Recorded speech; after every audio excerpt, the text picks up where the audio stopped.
আমাদের ছাত্র ভাইদের রক্তের বিনিময়ে স্বৈরাচার হাসিনা দেশ থেকে বিতাড়িত হয়। এই রক্তের বিনিময়ে 2026 সালে 12 ফেব্রুয়ারি নির্বাচন হয়েছে। সেই নির্বাচনে তারেক রহমান প্রধানমন্ত্রী হয়েছে, সালাউদ্দিন শাহ বাপ্পী স্বরাষ্ট্রমন্ত্রী হয়েছেন। আজকে তাদের উপর হাত তুলেন, হ্যাঁ? নৌকা পার হইলে মাঝিগুন শালা ভুলে গেছেন? ভুলে যান না। হাসিনাকে কিন্তু রক্ষা করতে পারে নাই। তার সাথে পুলিশ ছিল, আর্মি ছিল, বিডিআর ছিল, পার্শ্ববর্তী রাষ্ট্র ভারতও ছিল। কেউ তাদেরকে রক্ষা করতে পারে নাই। অতএব আপনাদেরকে মনে রাখতে হবে, যদি আপনারা স্বৈরাচার হন, স্বৈরাচারের কি পরিণত হয় সেটা মনে রাখেন, সেটা ভুলে যাবেন না। স্বৈরাচার হইলে স্বৈরাচারের পরিণতিটা সেরকম করুণ হয়। আমরা বারবার এই মঞ্চ থেকে, এখান থেকে শেখ হাসিনা সরকারকে সতর্ক করেছিলাম, কিন্তু শেখ হাসিনা স্বৈরাচারী সরকার সতর্ক হয় নাই, আমাদের কথা শুনে নাই। আজকে যদি শুনতো, ভারতে বরান করতে হইতো না।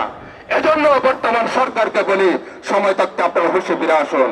যারা রক্ত দিয়েছে, 1,500 ভাই শাহাদাত বরণ করেছে, এই যারা খুনি, তাদেরকে দেশে আনে।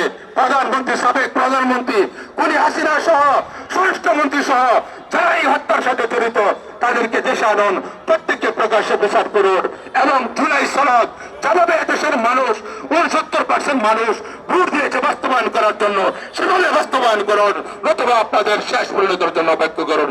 নাসরুম মিনাল্লাহি ওয়া ফাতহুন করিব ওয়া বাশিরিল মুমিনিন।